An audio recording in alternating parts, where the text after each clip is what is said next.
Hi there and welcome to The Progress Point. The Progress Point is a show which is designed and structured around the consulting industry across the world.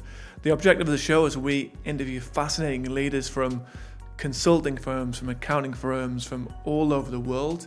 We understand their journeys, what has made them successful, where they've made mistakes, and what you've got to do to reach the top of your career in the consulting world. So if that sounds interesting for you, the Progress Point could be a place for you to check into. So if you like what you see, please subscribe, like any of the shows, and we would love to see you here. So see you on the next show.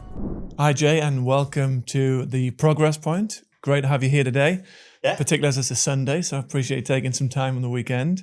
But yeah, how's the weekend been so far? Yes, great. I was. Thank you for having me. By the way, looking no forward problem. to this. This is going to be a lot of fun. Definitely. Yeah, great so far. I was traveling this week. My trip got extended a little bit. I was mentioning to you, and I got back in town late last night. But yeah, super pumped. You feel fresh? Yeah, lots of coffee today, but I'm feeling great. Exactly. Yeah. Awesome. And you live close by? Are you living in downtown? Yeah, I'm actually living in Creek Harbor, so not okay, it's sort of nice between here and the airport. Yeah, it's nice. Cool. Great. So I just want to give you before we get into it properly, a little introduction into who you are. So the Progress Point, we interview partners from consulting firms throughout the world. A lot of it is in the sort of accounting space, but also strategy and management consulting. But yes, Jay is a partner at a big accounting firm, Canadian originally, grew up in Canada, a lot of the time in Toronto.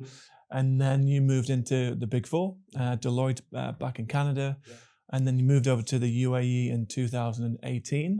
So it's actually quite a long time in the UAE. And now you're heading up the tax transformation and tax technology practice at PwC. Yes, you've probably seen a lot of change here, which we'll go through later. But before we go into all the details, I'd like to go back to the start, back to who Jay was at school and talk a little about Canada. What was it like growing up there? Sure, yeah. I've got quite a lot of friends in Canada. A lot of them want to move to here, actually.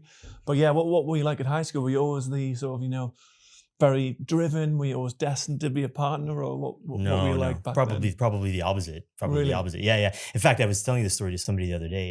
If you'd seen me in high school, you probably would have thought there's no way this kid is going to spend 25 years working for two or three of the largest professional services firms in the world. Yeah. I was very kind of only child by background. That's sort of the key that sort of defines my personality. So always a little bit of a lone wolf, kind of a little bit shy, this kind of kid. Loved sports, played a lot of hockey. And yeah, I think I was sort of that kid that got through high school, probably didn't necessarily apply themselves as much as they could have.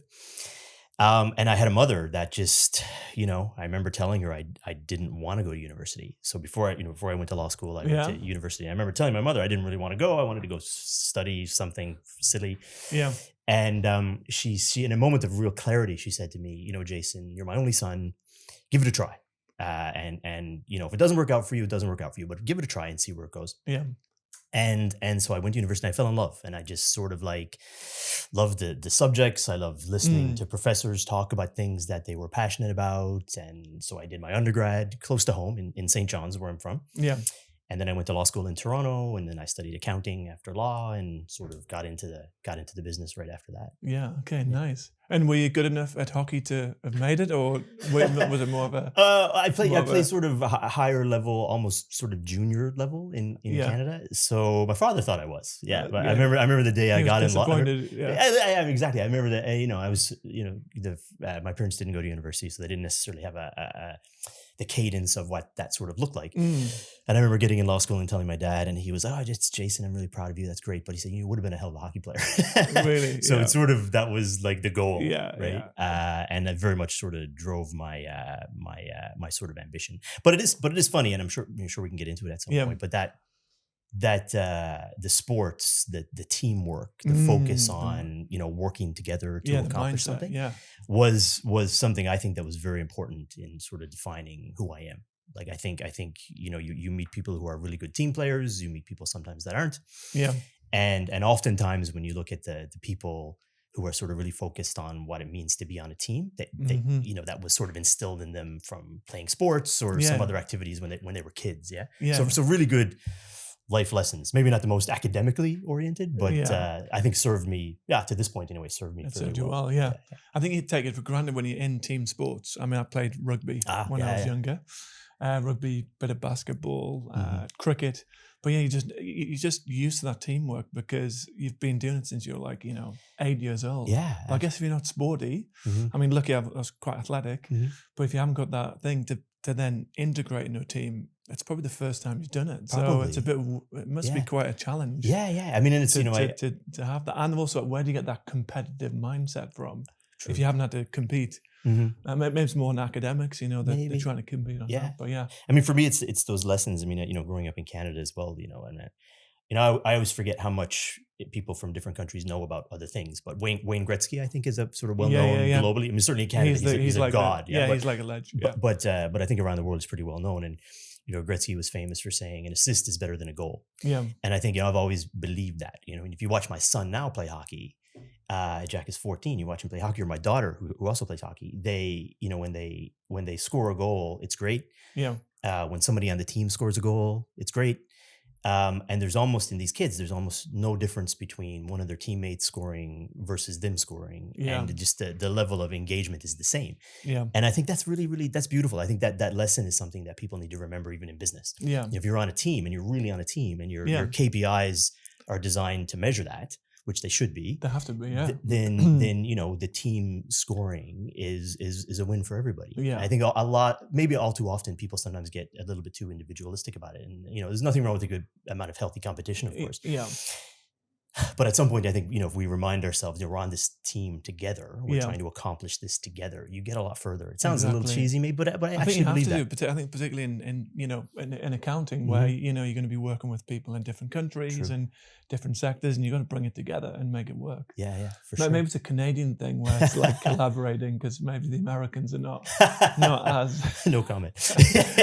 not as collaborative. But that's... And you stood in a little town, wasn't it? On a beautiful, picturesque, but it was a bit quiet. I grew up in a town called St. John's on the far east coast of Canada. It's actually, if you're flying from Toronto to St. John's, it's almost just as quick to fly from St. John's to the UK, to London. It's sort of that island in the middle of the Atlantic. Yeah. 150,000 people in the city. It was when I was growing up. I think it's still today. Yeah. I mean, I went to university there. They have a great undergrad program, so it was close to home. And I mean, I guess based on my earlier comments, my parents just wanted me to try school. So I was just giving it a try. Yeah. And I fell in love with it. But then I went to Toronto to go to law school and sort of never really went back. Yeah. It's quite a famous law school, isn't it? They've got a lot of, I think they've got some Supreme Court justices, Canadian Supreme Court, and some famous. Definitely, yeah. So it's like a top, but I think really reputable. Osgoode. I think depending upon Osgoode Hall is where I went in Toronto. Depending upon what year you do the studies, it's one of the best global schools, kind of thing. But I had a lot of fun. Law school was tough. Law school was tough. Because so competitive, isn't it? Very, very hard. Yeah. I mean, I liked it. I don't know that I loved law school, not as much as my undergrad, where I studied history and business, and then I got a degree in that, and then I went to law school, and then I did accounting afterwards, became an accountant.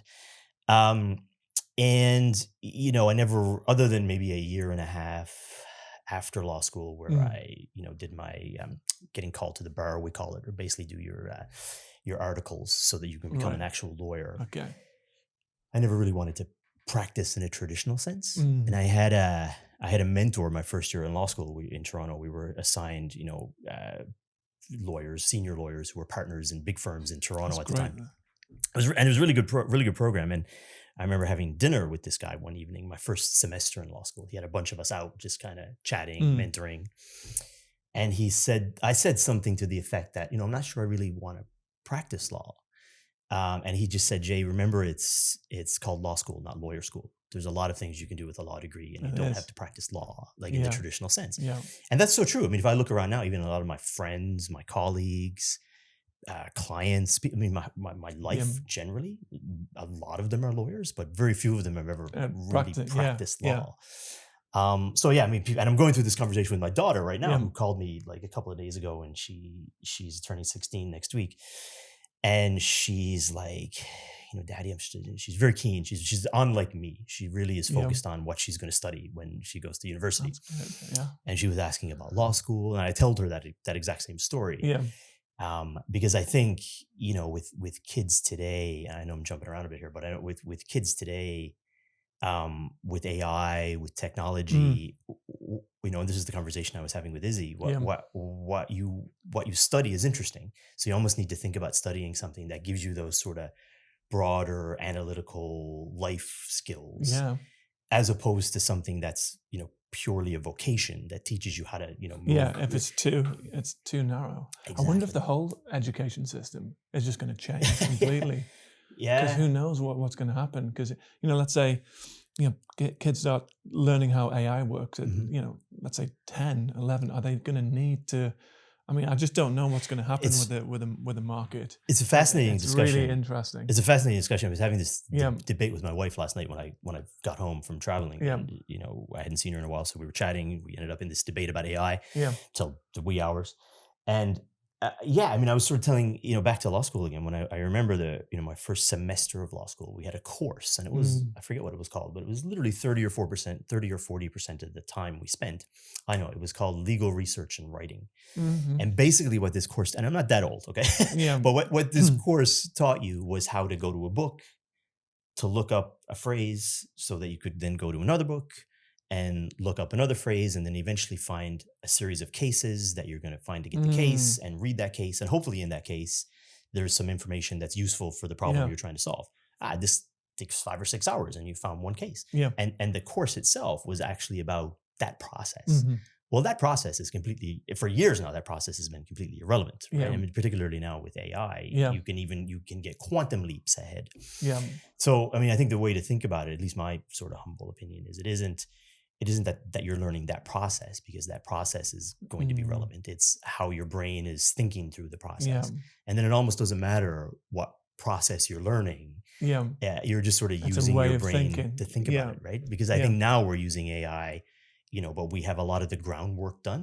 And if hmm. you're really using it, you're kind of directing it, like you're That's playing it. the orchestra, like Steve Jobs would say, right? Like you're focusing Yeah, sort of in the strategies that you want to pull out of it, but you yeah, don't need to do 6 months of research to get, I mean, you basically got a plethora of people who've hmm, dedicated their lives to studying pieces of information that you can just play with and take yeah. it to the next level. Exactly. So how you train yourself to do that is probably open to many different options, Yeah, but certainly studying something where you think, I'm going to learn a skill set, and that's the exact skill set yeah. I'm going to apply. I would be questioning that kind of That's the approach. one. Yeah, Yeah. yeah. And yeah, it's definitely going to be an interesting topic.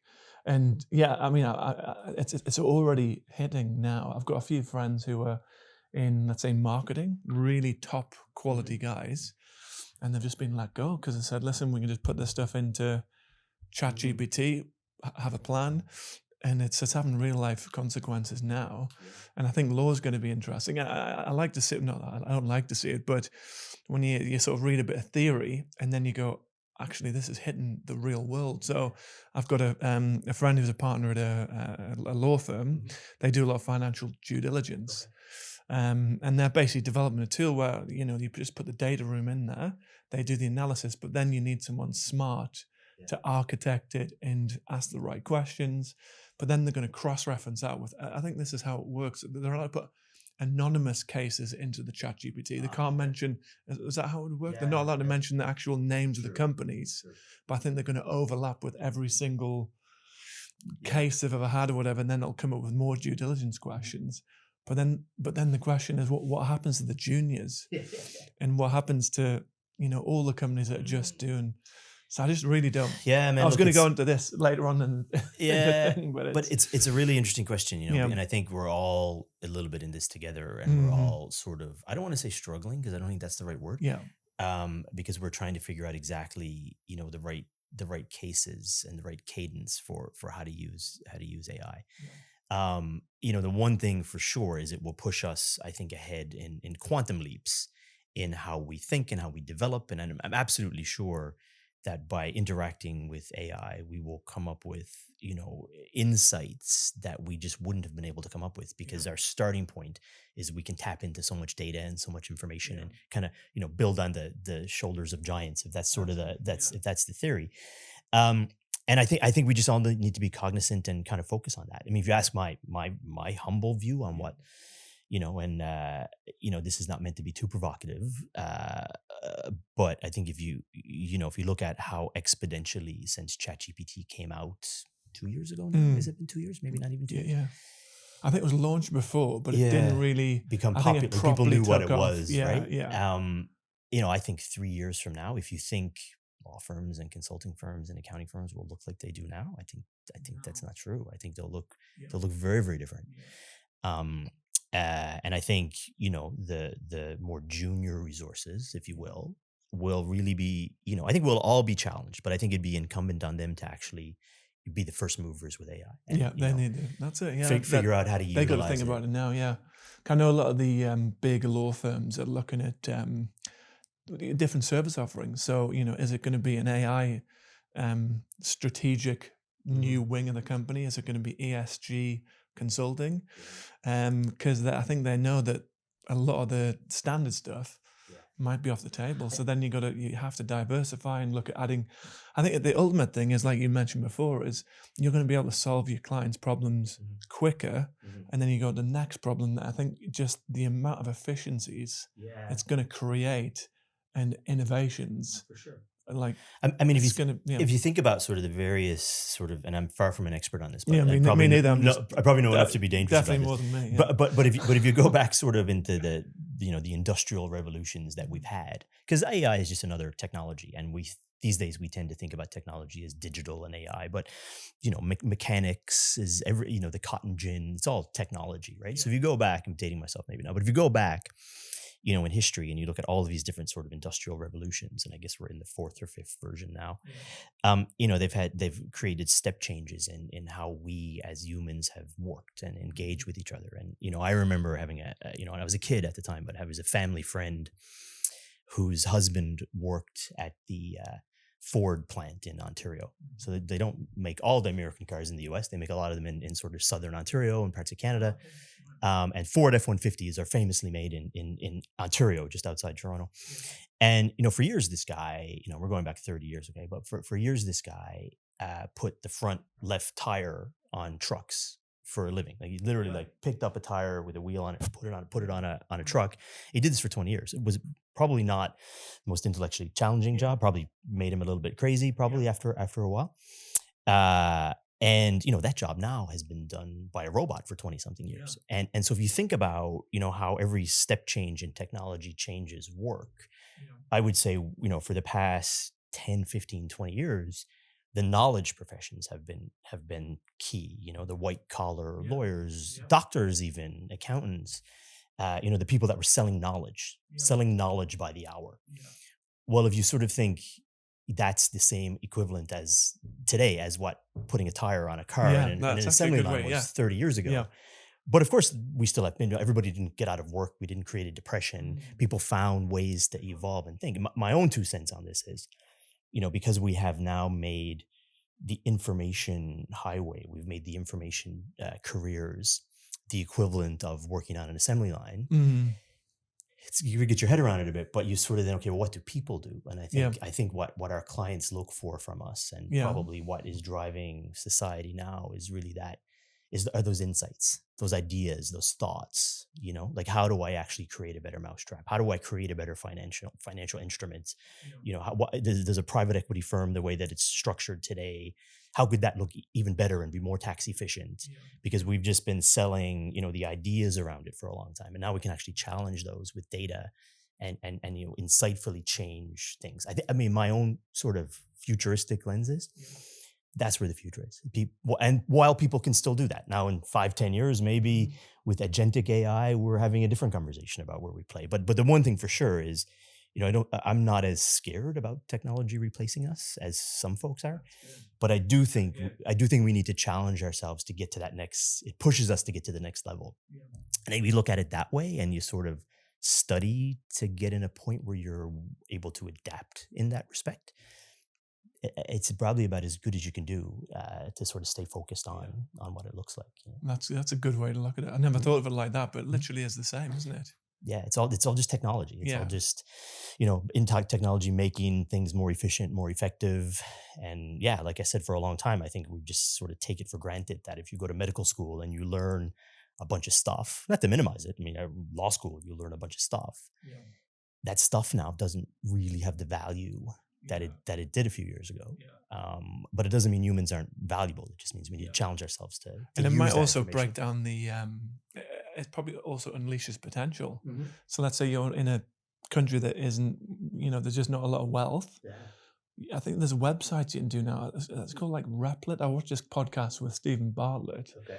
and I might be sort of describing it wrong, but from my understanding is you could basically build a website almost like you do with ChatGPT, with like payment links and everything. So if you've got an idea, the cost to market probably isn't very high. So all the people who may be not as privileged as you or I, in different countries, they've got an idea that it can be there. So maybe there's more ideas, more creativity. And on the PE front, that I think a general rule is, time kills deals. Yeah. True. And DD can take so long. So maybe there's ideas come. There's just the deal churn is just getting bigger and faster. I know at the minute it's a little bit uncertain across the world. So it's a little bit slow. But yeah, I think that's going to be some interesting. And there's some great technology emerging. I think for big corporates and for people, I guess too. I think the most difficult thing right now is to figure out how you play in the AI world, and I think for me there's sort of and I could I reserve the right to change my mind probably by the time this is sort of published, but like there's sort of two broad camps. There's utilizing the LLMs and the technology that exists to solve problems, to create new ideas, to create insights. And then there's developing the AI enabled technology, right? That allows you to do those things. And there's some really great stuff. I mean, you mentioned one a second ago, and then you've got a friend of mine introduced me to something called lovable.dev. I think it's a Swedish website. And I mean, look, you can create a website, but you can also create an app. You can get a long ways down the pipe. I have a friend who's been playing with it right now. Yeah. To actually develop technology, to actually develop software. And a few years ago, you'd come up with an idea, you wanted to develop an app or a piece of tech, you'd map it out, you'd design it, you'd scope it, and then you'd have to hire some developers to build it, right? Well, now the technology sort of replaces the developers, right? At least to the point where you get a proof of concept. Yeah. So, that whole industry is being completely disrupted. A few years ago, Web3 designers were, the creme de la creme, making tons of money a day, all working even as only contract. A couple of years ago, even maybe a year ago. Yeah, and now you've technology that basically designs in Python and other AI scripting technology and tools that you can utilize. But what it doesn't do yet. What it doesn't do yet is that sort of human creativity element that tell you what the idea is, right? Yeah. So what's the app you want to build? I'll build it for you. The technology can build it for you, and it can be better and flashier and have all the UI that you want and all the rest of it. But what should you build? It do? Yeah. Right. So I think that's the place where it's forcing us to be more creative. Yeah. And really, really kind of changed. I'm excited. You can tell I'm excited about it. It's an interesting. I'm watching it closely because you see even for us, in recruitment, it just makes some of the tasks. The thing is, I think also you have to have the combination, because when you get an email, obviously this will get better, but it's been ChatGPT'd or a LinkedIn post, and you read it, it's like it's not authentic. So I think there's going to be, how you use it, and you got to be smart with it. But yeah, any other tools that you people only really know ChatGPT, Perplexity I use. You talk about Lovable. Any tools? Not enterprise. We'll go into that in a second. There's any like day-to-day tools. There's a great one, and I can't remember the name of it. I'll look it up. Maybe we can put it in this. But because I've always so far I've found what I haven't found is a tool that allows you to really create PowerPoint decks and slides and presentations really, really well. Like you've got AI enablement in Canvas and these tools. Have you tried Gamma? So maybe this is the one, but there's one. I don't know. There's a friend that shared something with me the other day that apparently solves this problem. I've yet to experiment with it myself, but particularly as a consultant. Yeah. Whether it's a proposal, a pitch, or a deliverable, these days we're all doing it in PowerPoint, right? Yeah. So the ability to have AI create those visuals and, create a PowerPoint document for you, Yeah. I think would be a game changer, because it then will focus, because everybody in big consulting firms spend a massive amount of time creating slide decks. If you can sort of you make that process more efficient, I think you could step change Yeah, what the there'll business definitely looks be like. stuff coming through. I know Gamma is one. I don't know how good it is. I'm not. I try to test it, but it'll like you put the text in and then, but there'll be different versions. But that will definitely come. Yeah, definitely, definitely. What percentage of time would a consultant be It seems like doing? it's what you're doing all the time. Like, Right, you just continuously. yeah, like Yeah. it seems it sort of seems like and it wasn't always this way. I mean, when I started in my career, maybe for this first 10 or so years, it was, we were writing memos. It was a much more legalistic type approach to giving advice. Right. It was like, a tax opinion or a memo, and you document it just in sort of a letter or a memo style. But for years now, it's sort of the main mode of communication has been creating PowerPoint decks. And like I said earlier, you do it to have internal meetings, you do it to present proposals, and you do it for deliverables. So it really is the medium that you use to interact. I mean, obviously, if you're not talking to a client or talking to a person, Yeah. you're creating a PowerPoint deck Right, okay. for the next time that you are, sort of, right? Yeah. Okay. Yes, that sounds like that'll free up so much time. Exactly. And and then you look at sort of because you're, I mean, if you can explain what you actually do. I know you work at obviously PwC as a partner, but what the subject matter. So it's tax, it's transformation, it's technology. I've got some, I've got some understanding, but for a novice just hearing it, what would you say? So yeah, I mean, look, I think fundamentally what we do, what I've done in my previous firm, currently, sort of my skill set, if you will, is we help. We have companies and governments sometimes, but large organizations use technology to advance their tax agenda. So that's either setting up an ERP so that VAT can be managed better in an ERP environment, implementing a new piece of technology, a new piece of software, so that tax calculations can be done quicker, and basically automating tax processes for clients. I mean, collecting the data as well, I guess, automating 100%, because it's all about the data, right? Yeah. I mean, I think statistically, most organizations' tax of some form is usually their third largest cost. So companies are different parts of the world, but if you think about the actual cost, the tax, right? Creating so it's very material numbers for organizations. When you usually take out resource costs, employee costs, real estate in most companies, then their third largest cost item is tax. And I think on top of that, tax is either the first or second largest.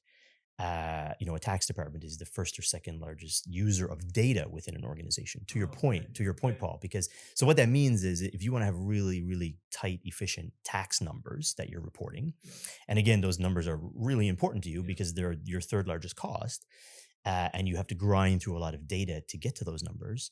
Using technology to do that is kind of the way to go. And I mean, for decades, even some of the most sophisticated companies in the world used Excel. Excel is probably still one of the best accounting technology tools that exist. We all use it. It's, it's so visual, isn't it? Yeah. I joke with people, I don't even really know what I'm thinking until I build a spreadsheet and start processing information and thoughts.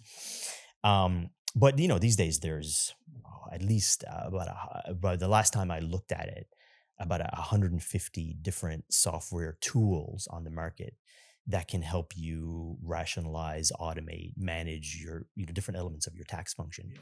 And so our job is to sort of help our clients figure out which ones of those tools can help them do certain things, and then help them implement and set up and test those tools. So it's kind of fun. I mean, I think it is a little bit, being on the cutting edge of tax. And tech. So that's what you're saying before about not wanting to go into pure law.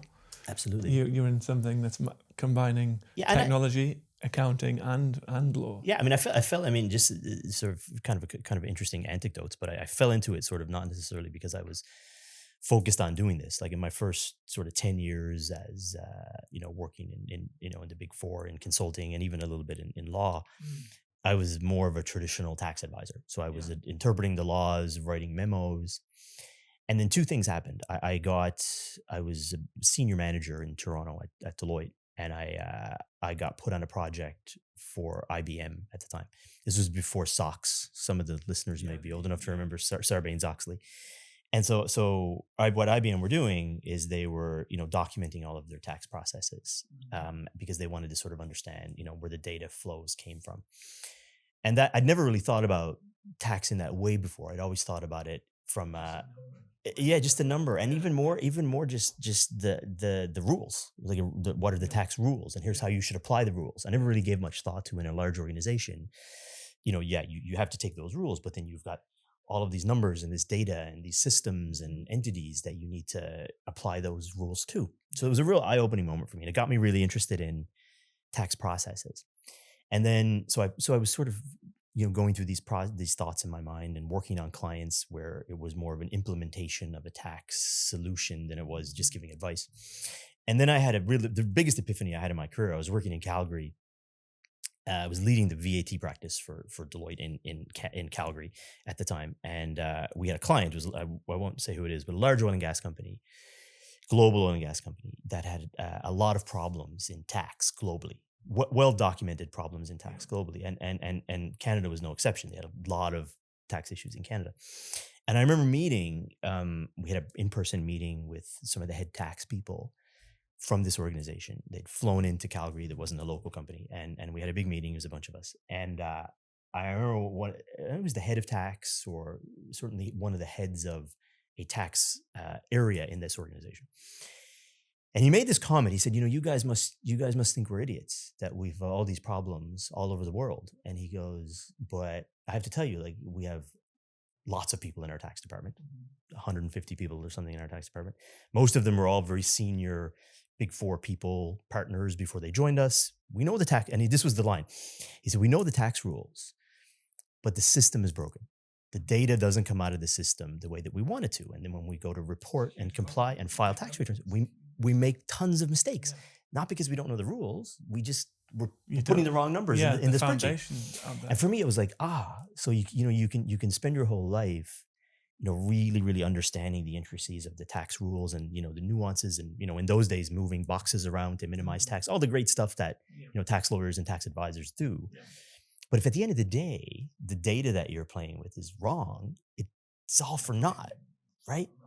So for me, it was about, okay, well, I want to help. I've always sort of been big on, what's the problem we're trying to solve? Mm-hmm. Right? Like, because I think for all of us, that's an important thing to remember. Like, that's a good one. What's the problem I'm trying to solve? Not just use technology or something else for its sake. And are you sure that is the problem? Exactly. Going back, like, how do you know that's the root cause? Yeah. And I think, if somebody said to me once, if you fall in love with the problem, fall in love with the problem and the solution will come. Fall in love with the problem. Okay. And for me, that was one of those fall in love with the problem moments, because I sort of thought the problem here is that a lot of large organizations have problems with systems and data, and they may know the tax rules inside out. They may have organizations, they have very, very sophisticated organizational charts where they're doing all kinds of funky stuff with transactions.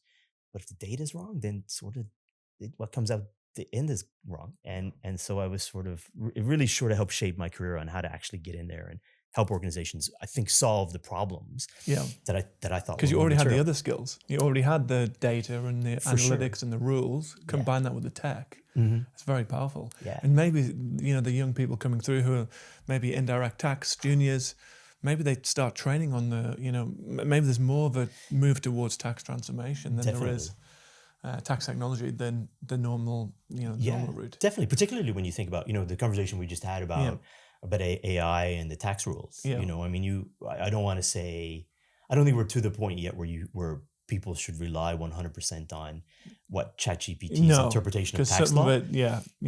But are we that far away from it being 95%? Probably not. So if you sort of think what I want to sort of the dent I want to make in the universe is not necessarily to understand all the tax rules all around the world, because as we said earlier, that that has a limited value now than it did a few years ago.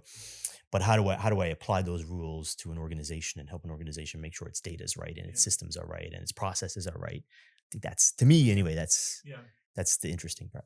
And what's a few questions? What's the common mistake you see when you go into a company, or what can companies do now where they to sort of make the step towards automation and in introducing things? Or are there any sort of common things where, you tend to fix Yeah, I a mean, few problems first? I could talk about this all day. Yeah? Like, so I'll give you a couple of interesting ones. I do think I think a lot of organizations, it's sort of a little bit of a follow the money exercise. Yeah. So if Okay. you look at where a lot of root cause tax data is incorrectly coded or set up, it often comes at sort of the point of entry, right? Yeah. So particularly organizations in the Middle East probably wouldn't invest a whole lot of money in a very sophisticated accounts payable process. Yeah, because they need it back.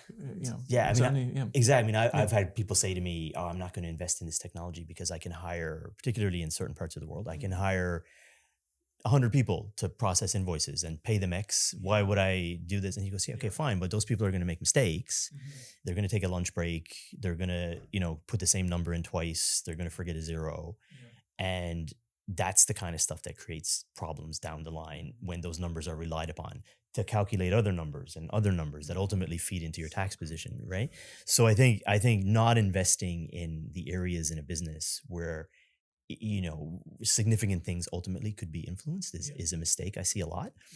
And then I see, it's back to which is the phrase I love is, what's the problem we're trying to solve? I do see a lot of organizations spend money and have projects around things, if I'm honest, without even really knowing why What they're you're trying to doing sell. it. Yeah, because everyone else is doing it. We should be doing it. Exactly. And there's a Right. budget towards it, so why not? Yeah. And I think you see governments sometimes make this mistake. Like their objective is to do X, and sometimes you can get to X without even investing in a lot of technology. It could mean changing the law. It could mean having a different policy. It could mean thinking about something a little bit differently.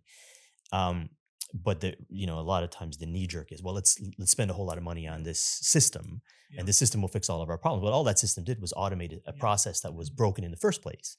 What's the problem we're really trying to solve? We might not need to do that, right? I worked with a gentleman when I was in Toronto who taught me a lot about technology. He'd been with IBM for 27 years before he joined Deloitte. Brilliant guy. And he would say this all the time. What's the problem we're trying to solve? He sort of drilled it into my head. It.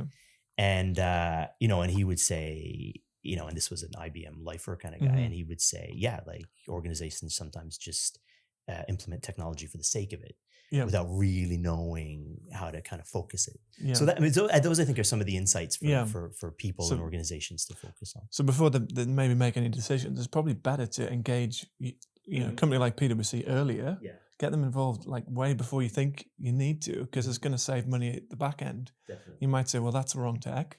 You don't need that. You don't need that. Save a lot of time at the front end and get you guys. I know you will be involved at the front end anyway, but it sounds like get the experts in earlier. True. And don't make the mistakes at the start. True, yeah. And and does it overlap with because you got the financial process, you got the tax. So I guess you guys overlap with like EPM and because we like all the there's some cool tools, but there tends to be like the big ones in the Middle East. So if you look at France and you look at like EPM tools, you're looking at like OneStream, Ticketic, stuff like that. Whereas I guess over here it's more like SAP, Oracle, IBM. Are they open to these new cool techs, or it really depends on the client sort of size and sort of profile, if you will. So I would say most of the large global international companies are, I'm generalizing a little bit, but either running Oracle or SAP. Or Oracle is pretty popular in this part of the world. But then you have large companies running SAP, and I've always said, again, from a lessons learned perspective, if you can solve your tax problems in your native ERP environment, so Oracle, SAP, JD Edwards, Microsoft 365, to the extent that's an ERP for some companies, if you can solve it there, solve it there, and then you don't have to bolt on other pieces of technology. So the lesson when you sell or work in tax technology for a living, you generally have two stakeholders. You have your tax department, head of tax, who is typically, not to over profile or generalize, but typically an accountant who worked in a Big 4, Big 5, Big 10 consulting firm, and then you also have IT. Right. So you have a CTO or like a CIO who is basically responsible for that organization's technology profile. So a tax person who doesn't know a whole lot about technology will be very interested in a tool or a piece of software or a vendor that solves a discrete specific tax item that makes them and their team's life easier, right? But it doesn't mean the head of IT is necessarily going to agree with bolting that piece of technology into the broader ERP, particularly when that broader ERP costs that organization a lot of money. You've got integration issues, you've got cybersecurity issues every time you build a bridge and an API and connect one piece of tech to another one. And that's a vulnerable. So the starting point is always, and I've learned this lesson the hard way. I mean, I've literally been this, and this is the school of hard knocks lesson. Like you have a client who's a head of tax who's very enamored with and very focused on and very excited about some technology that they want to implement. And then they sort of engage you to help them set that up across the organization. You inevitably talk to the IT people who this person probably never met in their life. And the IT person looks at you like, are you crazy? There's no way in hell you're implementing that thing into my multi-billion-dollar ERP system, because no, I'm not going to approve this. And they have final say, because ultimately it probably is a budget that they own. But if you can make it work in SAP, go for it. So that becomes a bit of a so I think through the school of hard knocks, we've learned over time, try to do as much as you can in your native environment. If it doesn't do it, or sometimes it's not cost effective, then you get into sort of add these other, and there's I don't want to give the wrong impression. There's ample room and space for all of the technology. It's just being strategic about how you plug it in, what's the problem you're trying to solve, how you manage that. And if you have that sort of story kind of well thought out, you're as a client, as a tax director, or as an advisor or a consultant advising, you're much more likely to have a successful result when you have those stakeholders aligned on what they're trying to do. So how could you do that? What would be like the practical thing a head of tax should do? Should maybe just look and just say, I've got this idea, before they go too far down the road. Maybe just grab a meeting with the head of IT and just say, and the head of IT might go, well, that can be done in SAP or Oracle quite easily. All you got to do is this. Definitely. And they'll go, oh, well, that solves the problem. Or and having to get that communication earlier before don't go too far down the road and thinking before you get other stakeholders involved. Definitely. And maybe bring in a consultant before to mediate those. Mediate that. For sure. I mean, I think a couple of things. I think definitely having a relationship with IT, and so this is the profile of large global organization, the sort of Fortune 500 type ish companies, right? Like where there are big departments and big bureaucratic elements in an organization. Definitely tax talk to IT. And then the best practice that we've seen kind of in the past maybe 5-10 years is having, in big tax departments, having somebody in that, even if it's a junior person, somebody in that group that is kind of IT background, right? That understands it, and then they can sort of be the in group tax sort of technology expert to advise the rest of the tax department, including the head of tax, on almost a bit of a Sherpa to sort of help manage the expectations around IT. Because your example, Paul, I've had that happen many times, right? Where everybody's excited about a big project and the consultants get excited and there's a big implementation coming. And then somebody has a quick conversation with the head of IT and they go, yeah, but you can do this. Just, in fact, wait, I'll do it for you. It's, Joe, come in. Let's and it's problem solved. But if they had been engaged earlier, it would have been a very different conversation. I have that in my own company. So we've got like a CRM, and I'm creating all these like custom filters and all this stuff. And then I spoke to the guy who set up the company, and he's like, what are you doing? Like, just let's do a screen share. Click here, go in the back, and that's all there. I'm like, okay, I've just wasted a lot of our time. But I think that's interesting. And the so it's more. I think it comes down to communication, doesn't it? So I think just get the communication, get all the stakeholders involved, and ironically, where we've and it's one of those, you put this in the category of maybe not the kind of advice that you get paid for, or the kind of advice that you officially consult on. But I would say, reflecting back on this, where consultants can often drive a lot of value in an organization is they because of the touch points that a big consulting firm will have with a client, they will oftentimes know things that that client is doing more holistically than maybe individual groups of that company do. So I mean, I've just think back, and I could give you dozens of examples where I've picked up the phone to a person who's running a tax department in a client, or maybe not even a client, just an organization I know, and said, "Hey, Paul, I just heard from my consulting guys, or because I'm in this space, that you guys are doing a large ERP implementation or upgrade next year. You might want to get stuck into that because I think there's some tax stuff for you to figure out. Call me if you need any help." But I think that's good. And I had no idea, Jay, that we're doing this. Who told you this? I said, "Well, I heard it from our consulting guys, or this, or SAP themselves told me that because I saw it on a list. And I thought maybe you knew, but maybe you don't. But if you don't, maybe see if you can get at the table. Because if you can get at the table while your organization is defining a budget or developing a strategy, you have more of a chance to get tax part of that. And then we can work with you to help define that roadmap and that strategy. But get yourself plugged in first. And I'm not most times never getting paid for that. There's no project on that. That's just a phone call. But 9 times out of 10, 6 times out of 10, if that materializes into something, you can bet he's going to call me back and say, "Hey, thanks for the tip. Now, do you want to come and sit down and tell me a little bit more about how I should be?" And and then you kind of go from there. But I think, that's sort of keeping your eyes open and helping organizations kind of connect the dots a little bit internally. Because oftentimes and I've spent my whole career in tax, and I can say this with the most respect to all of my tax colleagues in industry and law firms and organizations around the world. I think it's almost a joke. Most people this will resonate with, like the tax guys are sort of often the last to know when something's happening. Oh, really? Right? Okay. So anything you can do to, know a big system is coming, or a deal is coming, or an acquisition is on the horizon, helps them prepare better. It sort of seems to be for core business teams, it sort of seems to be a bit of an afterthought. Okay. That makes sense. No, it's really interesting. And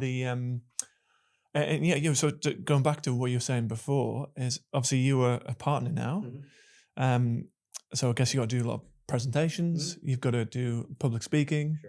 You've got to, you've got to be very certain when you're giving advice to customers. So you mentioned when you're at high school, you're a little bit shy.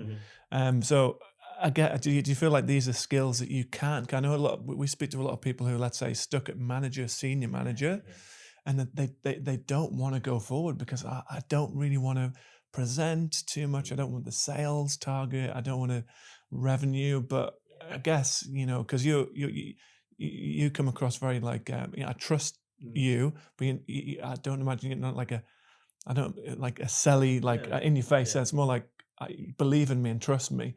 But have you got any advice for those people who? How did you develop that if you're a bit shy? It's such an interesting question. Like I think. So you nailed it. So when I was younger, I remember sitting even in law school, maybe to a degree, although I was starting to get over it then. So, only child, my parents were a little bit older, spent a lot of time alone. I did not want to be the center of attention. I did not want to get up and speak. I was that kid in high school when you had to do a presentation. I was not sleeping for 3 nights beforehand. So I'm not a naturally extroverted person. In fact, I'm probably naturally very introverted or ambivert, if that's the word. It's sort of in different situations. So everything you see with me being outgoing and extra is completely a learned behavior. It's not a natural trait in my personality at all.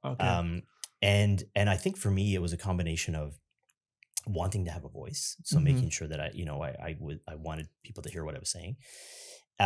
Pushing myself to not be shy, if you will, but then also falling in love with the topic. Like, I mean, I since COVID, we seem to not be doing as much public presentations as we used to. There's still some, but there was a time in my career when I was, publicly presenting to lots of people on a pretty some of the stuff online, pretty regular basis, and I loved it. It's still my favorite thing to do. Like, honestly, like I was saying this to my wife, and my future version of myself. If I'm somehow have a job where I fly into a city, wake up in the morning, have a big cup of coffee, and go and stand up in front of 500 people and talk. This is my dream. Like not only does it not scare me, it's exciting. It's a rush. It's a rush. And there's nothing like having that many people silent, listening to what you say. Maybe they laugh at something you say. The power that you get from that is it's like a rush like no other, in my mind at least. So I guess I got a little bit of a taste of that and kind of got addicted to it. The first little while in my career being, kind of very nervous about it.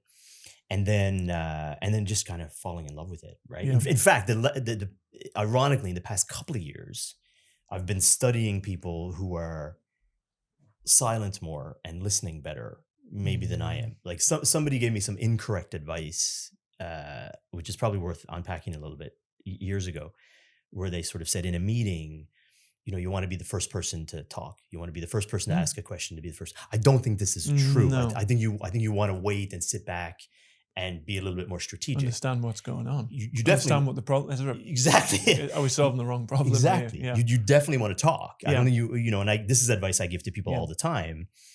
In fact, I had this conversation with somebody on my team, a few weeks ago. I was saying, we have meetings, we have calls, and it's not clear if you're there or not. So try to speak, right? You need to be noticed. People need to know you're engaged, right? You do great work, excellent stuff, but make sure people know if there's a conference call or there's a meeting that they remember you said something. Don't be gratuitous. Valuable, something valuable. Yeah, but don't be shy. Kind of speak up.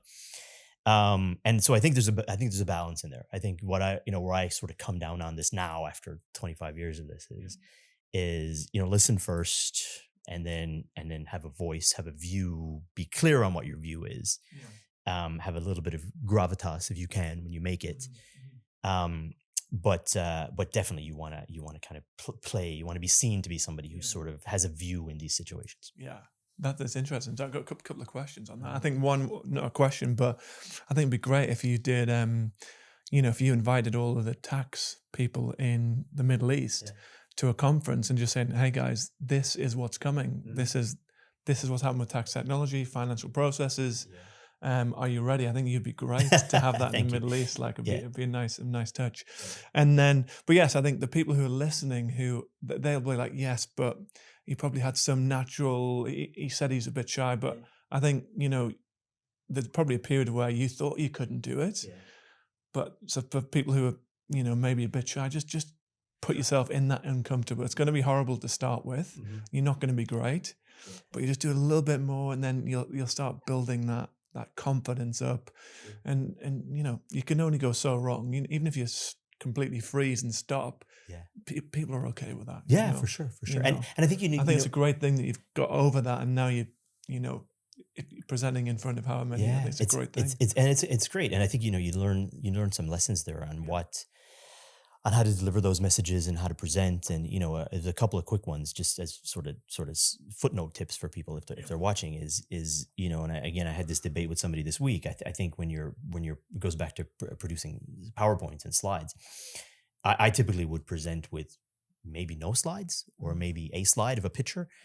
But somebody said to me years ago, if you're giving a presentation, they're the people in the audience are either listening to you or they're reading your slides, but they're probably not doing both.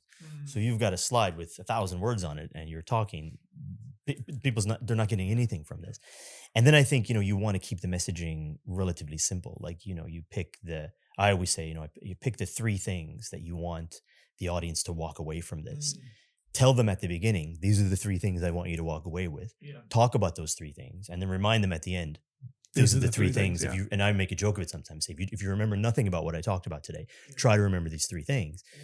And then you're sort of focusing, because it's like, even when you're watching TV or watching a movie, we think we're absorbing all of it, but we're not. How many times have you watched a movie and you go back and you watch it a second time and you go, geez, I didn't see that the first time, right? You're not absorbing all of it. So I think it's important when you're communicating with people in a presentation, in a meeting, in an interview, in a pitch, just kind of keep the key messages that you want them to walk away with simple and keep reminding them. And keep it, I think you said a good word, keep it simple, not too complex. Keep it simple. Because people aren't going to take away everything, but 3 simple things, they can remember that. Definitely. And if you can, I love to tell stories, I think. So if you can couch those messages in the context of a story with a person or a place, it's also it lands better with contextualize it. Exactly. And and that's great. And so you've obviously got like a team now. What do you look for? Actually, I had an interesting topic, because I spoke to a few people on the podcast who are partners,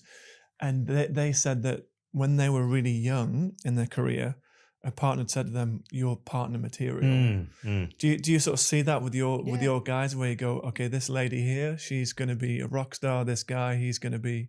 Yeah. Do you sort of see it? I had a similar thing happen to me. Yeah. I was a senior manager in Toronto, and there was my mentor probably at that point in my career was a partner in Deloitte in Toronto. Danny, his name was, and Danny was the first person to say to me, you've got partner dust, was the phrase he used. We can see it, right? Not everybody maybe has it, but you have it, and so we're gonna kind of position you for this in a few years. I think Paul, it's such a great question. I've been asked this before. I think you need to be honest with yourself and where you are in your career, but if that's your goal, and it's okay for it not to be, by the way. I think sometimes in big organizations, I've been doing this, like I said, for a while, and I can tell you, hand on heart, yeah, there've been a lot of people that I have seen gone all the way up through the ranks and become partners and leaders and things like this, and have great careers. Equally, I've seen people get to manager and say, I'm going to go work for a client, Yeah. or going to go start a startup or do this and do extraordinarily well, Yeah. better than if they had sort of stayed. So I think it's a little bit about knowing what you want to get out of it. Yeah. I think, big consulting firms can be a really good extension of your post-secondary education. And I think that's totally fine. I think the firms sort of expect that, right? Yeah. They expect not everybody to stay and become lifers. I think they expect people to get some training, go off and say good things about the firm in the future.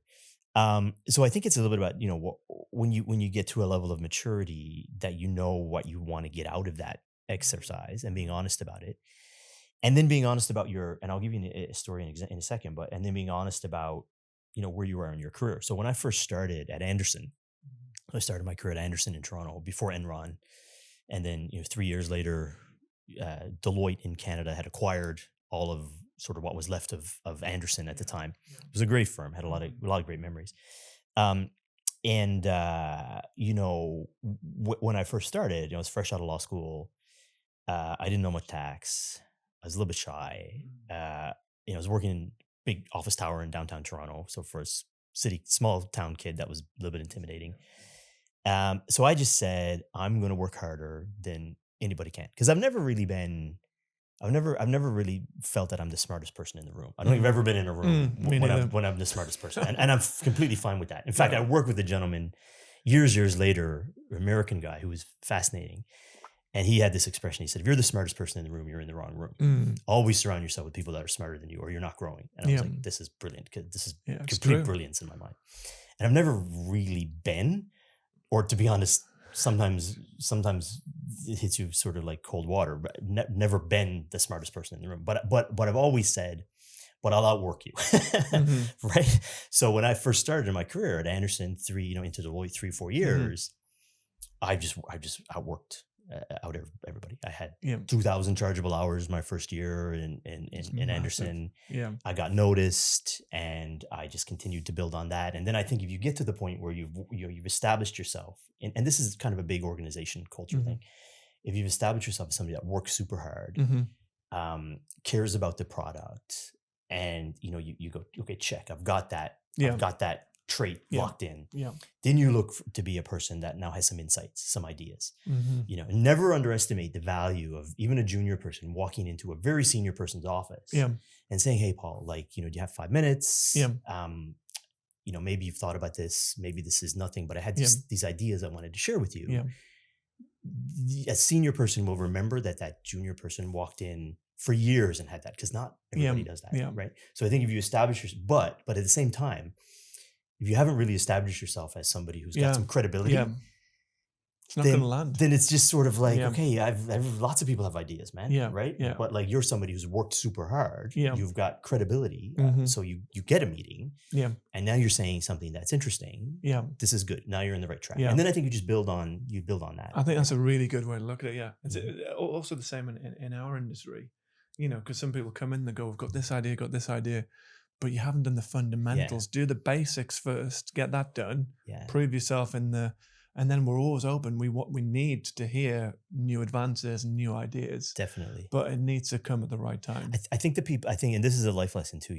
But I think the thing, to your point, that and I've probably been in this category myself. But the thing that people forget is they forget how big the world is, particularly when you're younger and you start off, you have an idea, you think you're the only person that ever came up with that idea. I worked with a gentleman once, and he said to me, and he was very senior, very experienced, and he would say, I've had this conversation so many times, I've seen this so many times before that I can anticipate how it's going to go, and kind of I'm playing chess with the people that come to kind of talk to me because I've so much experience talking to people about these things. And I think when you're junior, you're younger, or you're new to an area, it's really nothing to do with age. If you're new to an area, you sort of fall into that category of, this is... Yeah. Because you sort of see things, and you see fresh. The obvious things. It's fresh to you, but I think you make the mistake of forgetting how big the world is, and how many people are out there, and how many people are working hard, and how many people want to do stuff. How do you really, if you really want to distinguish yourself, I think there's many ways to do it. And not that I've always done it the right way, or I'm the poster boy for this or anything, but I do think it's the key is to be thoughtful about it. The key is to think about it and say, what is my strategy to be noticed in this space, or to come up with an idea and position it the right way. A lot of times you see people, maybe a little bit too junior, a little too naive, just sort of like thinking that they just have all of this great brilliance. And you just go, well, like lots of people think that, right? So what makes this? I'm sure it's the same when, it'd be great to have this conversation, maybe you have, but it's great to have this conversation with like VCs or private equity people when they're being pitched business ideas, by people that have, never really built a business, or never really done that much, but they have this great idea to save the world, and they're asking for millions of dollars to kind of go and help build it. It'd be great to get some of the stories from those kinds of people, things that they hear people say, and forgetting, again, how big the world is. How big the world is. Yeah, that makes a lot of sense. And I think that's it. It's just sort of getting in there, hard work, and then approach it in the right way as well. I think when you're communicating with a partner, they don't have much time. No, you've got to get to the point. It's got to be relevant, and conduct it in a nice, respectful way. Yeah, I've got this idea, but I think if you prove yourself first, that's going to make it. That's going to make it stand out. I'll give you another example that I think is probably, and this is maybe, I don't want to say pet peeve because that makes it sound a little bit arrogant, and I don't mean it to be at all. But like, I'm also very aware. I think I'm not the only person that this happens to. I talk to my colleagues, other people that I know. And, I wake up kind of every morning, look at LinkedIn, and I've overnight gotten CVs sent to me, people reaching out to me, obviously just finishing school or about to finish school, looking for a job, looking for a position. And this is put this in my, don't forget how big the world category is. So I'm getting dozens of these on a daily basis. And I'm sure all the partners in the firms in Dubai and around the world are getting more. But it's typically, hi, how are you? Hi, how are you? I don't know who you are. Right. And I'm not being rude. I'm not going to respond to random people. Just, I'm great. How are you? And then sometimes people will just send their CV. And then sometimes people will send their CV with a little note that says, I saw there was a job opening. It's usually not a job opening that is anywhere near something that I'm doing, but they sort of think, again, PwC is 10 people, right? And I'll just send it to somebody at PwC and it'll land. No, PwC is 300,000 people. So there's very little I can do with that, even if I want to. But then every now and then, not that often, unfortunately, every now and then you'll get somebody that send you a note and they'll say, hey, I went through your profile, or I was reading this article the other day and I thought about this idea. I wanted to get your opinion on it. I'd appreciate your perspectives on it as somebody who's done this. If you don't have time to talk to me about it, that's great, but I just wanted to kind of share this kind of concept. That gets your attention. Yeah. Okay, this is a person you can tell is, not only thoughtful about how they're engaging, but they're also very strategic about how they're sort of reaching out to somebody to try to get their attention. They're not spamming as well. Because they don't have time to research everyone articles. And why that's a good skill. Why that's a good skill, not just because it might get somebody's attention that might actually be able to help them do something. But a guy like me will look at that and go, okay, this is a person that in 3 years, 4 years, 5 years has got that ability to reach out to a client coldly and get their attention. And then we can move the needle because they've done that. Right. So they get that art of sort of connecting, selling themselves a little bit. So I throw that out there for people who may see this and are sort of in the boat, which I'm empathetic towards, right? Like, they're looking for a position, maybe their first position out of school. They'd love to get a job in Dubai with a big firm, of course. That's the thing, Yeah, just be a little more strategic on how you make that connection, and Yeah. you'll be surprised how far that will go with some Yeah, people. exactly. And the world, like you say, the world's a big place. How The many world's a people big want to? place. And I'm finding that actually another goes on to another topic. 'Cause I think sorry, actually going back one step, which I think you've proven this as well, is I guess I don't know for sure, but when you get your chance, Mhm. you know, if someone says, "Okay, you're working in the UK, go to the Middle East for a couple of years," you know, if a partner says, "You've got the credentials, you're working hard, I like your ideas, now's your chance." Yeah. I know with families and stuff, and it's not easy. You got to have a very supportive network, and maybe it's not possible. Mhm. But if there's no reason for you not Sure. to take that move, Yeah. then you got to. I think you just got to take the chance. And Definitely. maybe that was you when you were in. Yeah. What was the place in? So I was in. I mean, so yeah. I have a story that's exactly on point. I mean, Yeah. I was working in Toronto. Yeah. I was up for partner in Toronto Mm. 15, 16 years ago. I don't know. Yeah. And the head of tax at the time took me to lunch. And I remember sitting at the bar in this restaurant in downtown Toronto, sort of a famous kind of area. And he was a very straight up kind of guy. And he said to me, Jay, look, here's the deal. You're going to be a partner. No question. He said, the challenge I'm having is how quick I can make it happen. And he said, here's the deal. You can stay in Toronto. I think I might be able to make it work this year, but it might be hard. He said, I can't guarantee it. It might take a year, maybe two. He said, what we need is somebody to go to Calgary and lead a part of this practice. If you move to Calgary, I can make it happen next year. Yeah. And he said, take some time to think about it. And I said, I don't need time to think about it. I said, I'll do it. Mm-hmm. And then I went home and I told my wife at the time that we were like, moving to Calgary. And she was like, we're doing what? But Yeah. you know, I think that's in today's in big business, I don't think that's even a consulting, a big four kind of story. I think most organizations now, that's more the story than not. And to be totally transparent with you, like working internationally with people from different cultures, different, you know, ways of working, different views on things, different political views, all kinds of stuff. It adds so much to this thought process that we all have that is invaluable. So I can completely see. I mean, if I were running a multinational organization with operations in 100 countries, I would want my top executives to have worked and spent time in all of those countries. Yeah. And so they different understand. functions ideally as well. Exactly. Because then they understand, they feel it. It's not just something you read in a textbook. You're like, no. And, you know, and living in the Middle East is such a rich experience. Like, I mean, it is, you know, some days the most challenging thing you can do, and other times the most beautiful experience you can have. It's just the richness of working in Dubai is something I think there's nowhere else in the world you can get that experience these days. Yeah. I'm very bullish. I'm very bullish on the Middle East. I think it's a big. I think the UAE. I've only read this with there's a guy in Shark Tank, but he said that USA is the biggest in AI. Or China, but they said the UAE was like the third in terms of investment or something like that. But a lot of the stuff you get here, you don't get in the USA. You know, it's just so much more advanced. Even going to the airport, like as soon as you have been in the airport in Dubai, you're spoiled.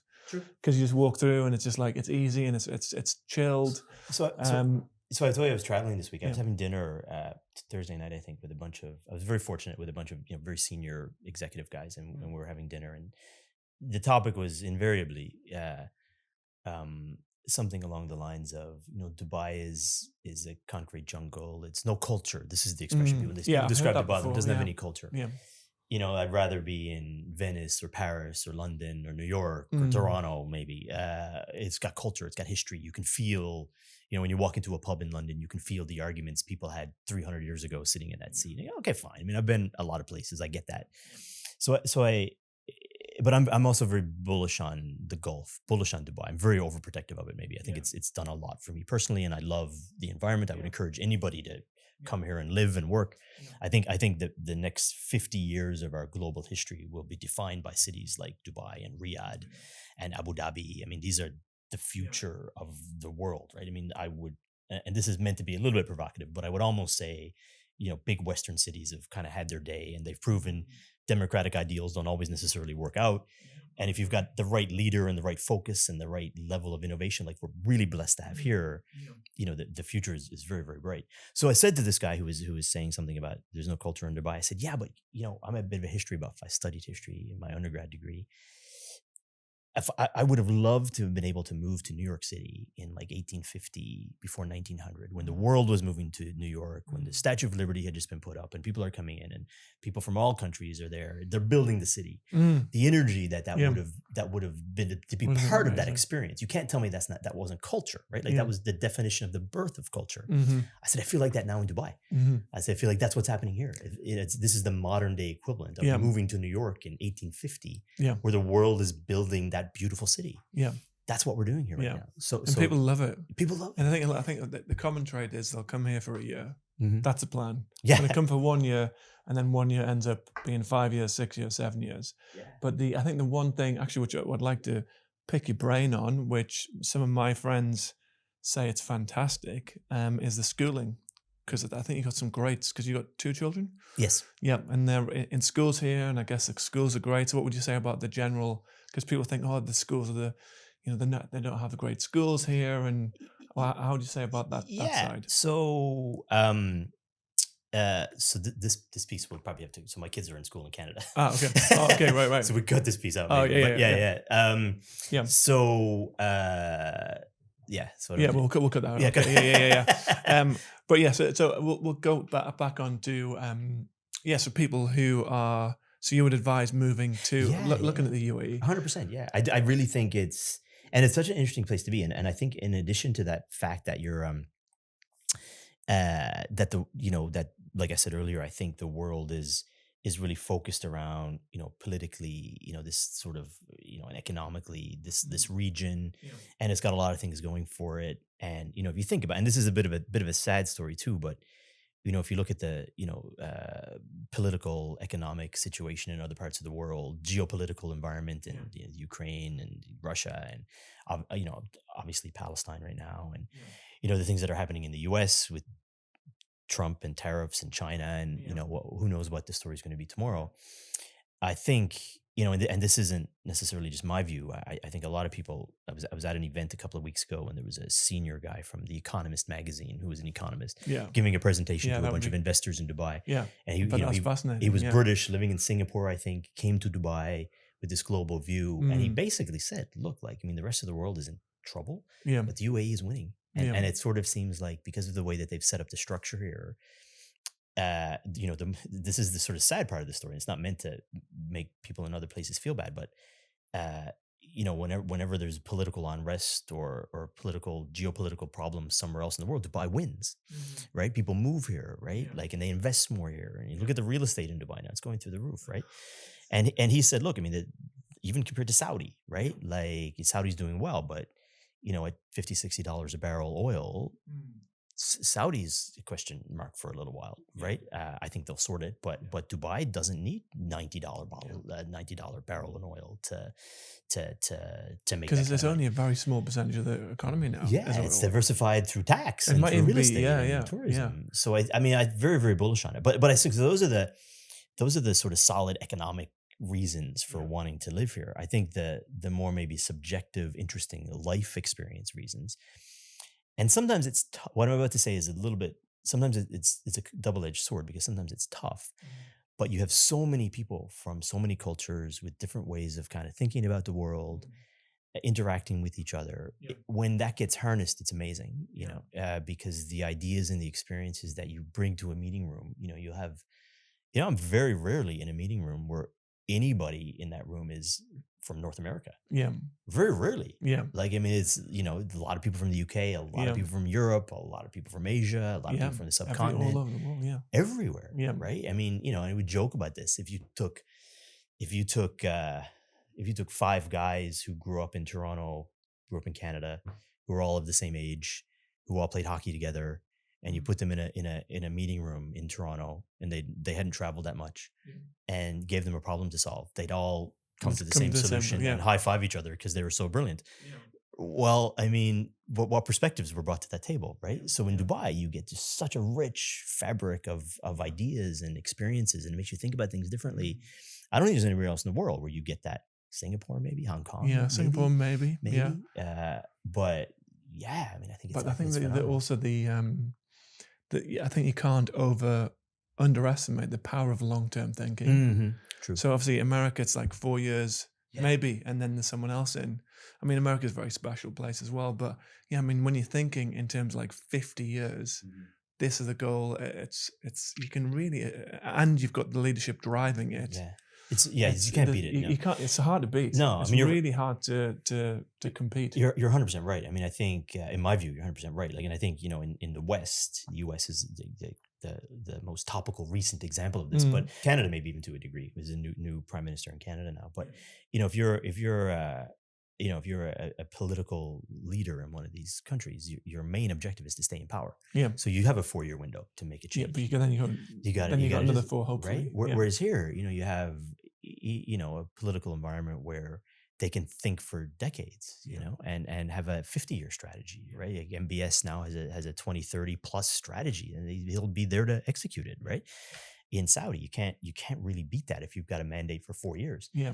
And if you've got, which we're very, very blessed to have in this part of the world, we have like rulers and leaders that are innovative and thinking about the people and forward focused and empathetic about the people that live there and look for reasons to prop them up.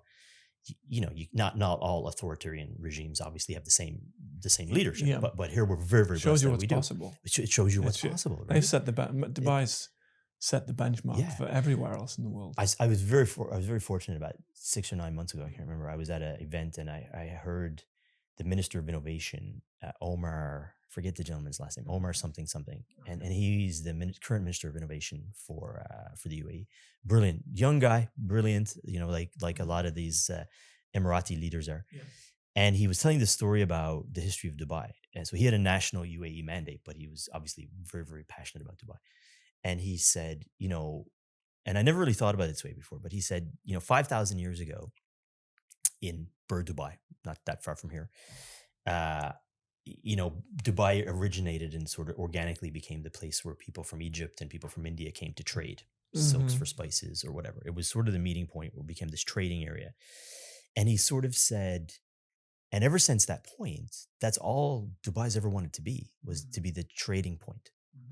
And whether that's, 5,000 years ago trading silks for spices, or it's in 2025, people selling tax technology services, or it's, like Abu Dhabi right now ordaining themselves the capital of capital. They just want the money to come and be deployed from Abu Dhabi. They want it to be the place where people come to do deals. Singapore. Yeah. They want it to be so it's a long way to go, but they can get there. But it's always been about trading. Like it's always been about being that place where we want people to come and trade and do business, and we want to make it as easy for people to come and do that as possible. Give them visas, let them stay, et cetera, et cetera. Easy, And I think they're on to something great. So yeah, I mean, I'm very, very bullish on this part of the world. I've had many conversations with people who reach out to me because they're thinking about moving here, and I sort of have this sort of sales routine down, right? Where I sort of say, of course you should move here. Like this is exactly the right place in 2025 to be based. And if there is someone with experience out there who's technology in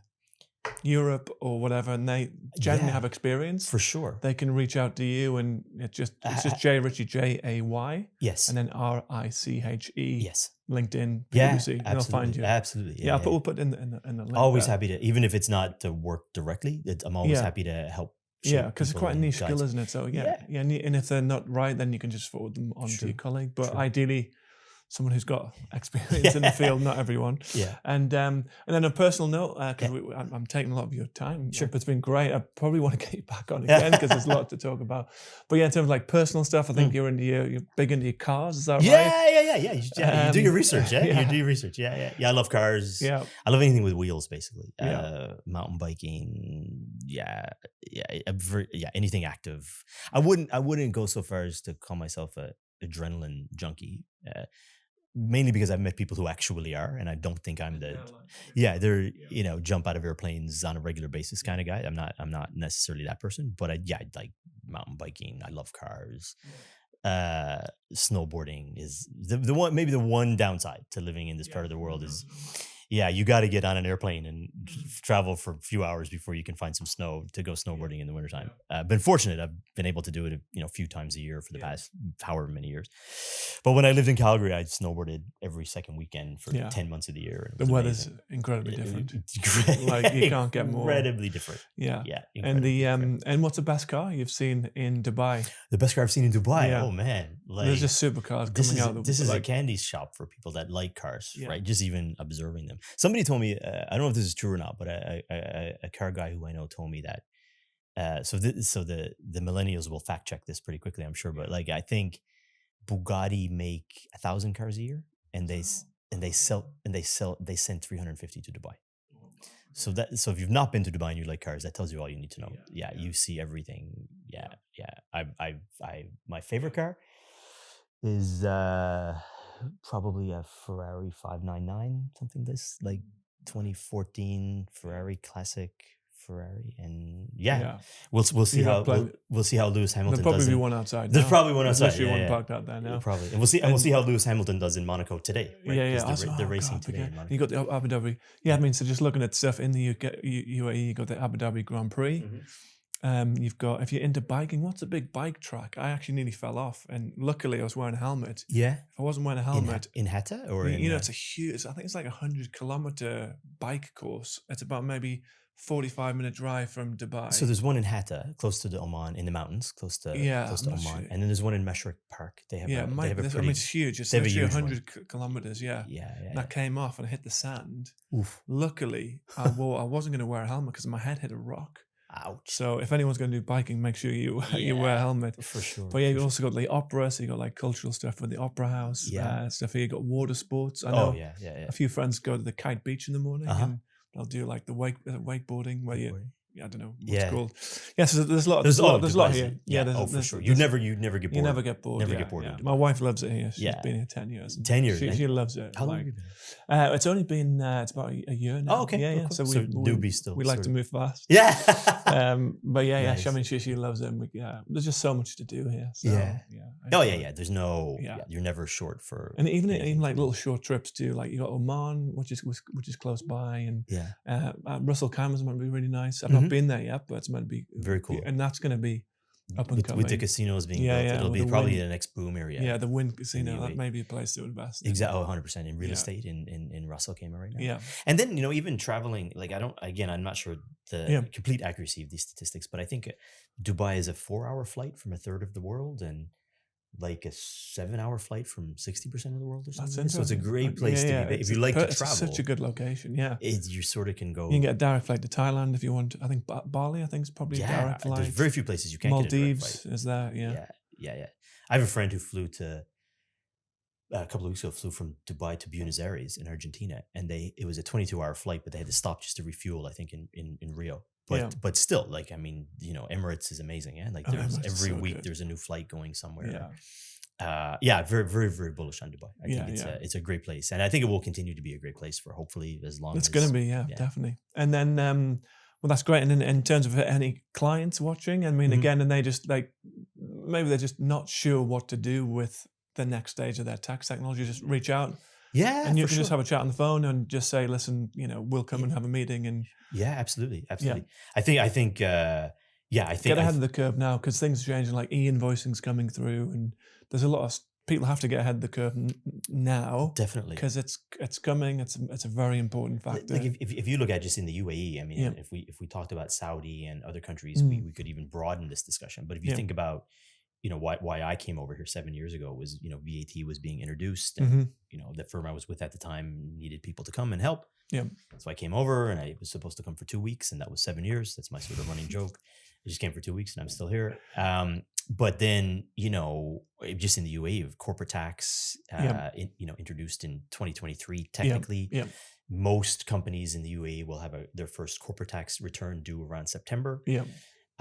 There's e-invoicing is going live about a year from now, I think in the second quarter of 2026. That's a massive That's a big change for not only just from a tax perspective. Across Europe as well, isn't it? Or is it across the world? I know it's a big thing in France anyway. Definitely. I mean, so different countries have different mandates that they're bringing in e-invoicing programs. So far in the UAE, Saudi have gone live. Egypt went live a few years ago. Not that it's in the Gulf region and the broader Middle East. Jordan, Bahrain will soon. Qatar in the next couple of years. Oman just announced. So the whole region is massive. They will do this, and and the program in the UAE I think is set to go live second quarter of 2026. Yeah. That's a massive tax agenda, very, very technologically heavy area. And then, of course, you've got, for the real tax nerds listening, you've got the BEPS Pillar 2 initiatives coming up, right? And that will be, I think from a tax perspective, that is, I think BEPS Pillar 2 is probably the most, this is probably the largest tax transformation we'll see globally in our lifetimes. I mean, it really is the OECD pushing to have a formalized global tax compliance process. Basically, it's all of these things kind of go together, but basically, this whole idea of, moving boxes around to avoid paying tax. BEPS Pillar 2 sort of establishes the benchmark at 15% minimum, yeah. And that's going to change like the amount of revenue. Yeah, but everyone's got to be globally compliant. So, definitely. Yeah. I mean, so it's interesting. I mean, I've been in this business long enough to sort of have lived this. But I mean, when I first started in tax, the name of the game, if you will, for a tax advisor, a tax lawyer, accountant was basically moving boxes around to minimize tax globally. It was global tax arbitrage. That's what it was. That's why you paid tax lawyers and consultants as big companies to do it. And then there was a lot of things that happened globally. Unfortunately, a lot of it reported in newspapers about companies not paying their fair share. And, now the mantra is paying your fair share, compliance and kind of, I don't want to say feeling good about it, but like actually, having processes and procedures to show your shareholders, you're not paying too much tax maybe, but you're paying the right amount of tax in the jurisdictions that you should be. Yeah. And so good tax advisors today help companies comply with tax and make sure that they don't get in trouble and come out of it so that their shareholders are feeling good about their tax strategies and positions. Whereas, 10, 15 years ago, it was completely the opposite. You probably wanted the companies that you invest in to be very aggressive from a tax profile. Yeah. So that's been probably the biggest shift that I've seen in what it means from a global perspective. Yeah. And I mean, if companies out there haven't, who will be subject to Pillar 2, which is basically any company that has over 750 million euros in turnover a year and that operates in more than one country. And that's a global turnover. It's a global turnover. Yeah. Then the Pillar 2 which is actually compliance requirements. It's a lot of companies. A lot of companies you've never heard of. Oh yeah. I mean, I think there's something like, and don't quote me on this because it changes a lot, but there's 15 to 17,000 companies in the world that will be subject to Pillar 2. I think 500 or 600 and grown every year. Yeah, absolutely. Yeah.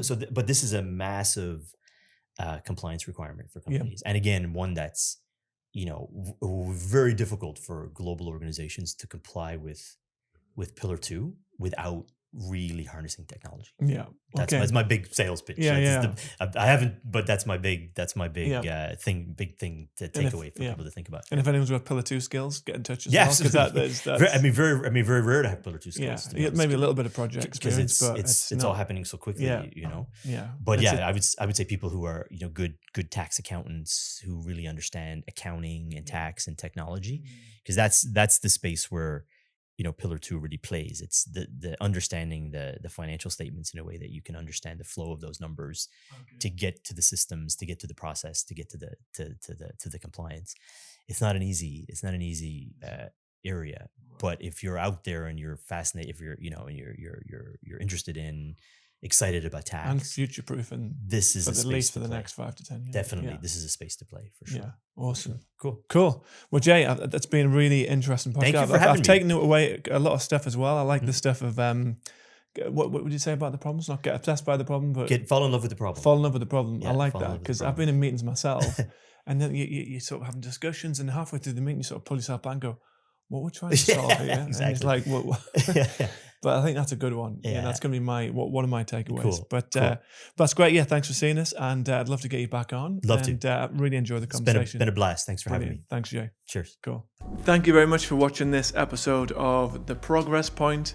If you are interested in the consulting world, we interview fascinating leaders from accounting, management consulting, strategy consulting, from all over the world. And this is a place where you can get some practical tips on how to develop your career, also life hacks, productivity hacks, and hopefully it's a little bit entertaining as well. So I hope you enjoyed the episode, and for more, please follow us, and we'll see you next time.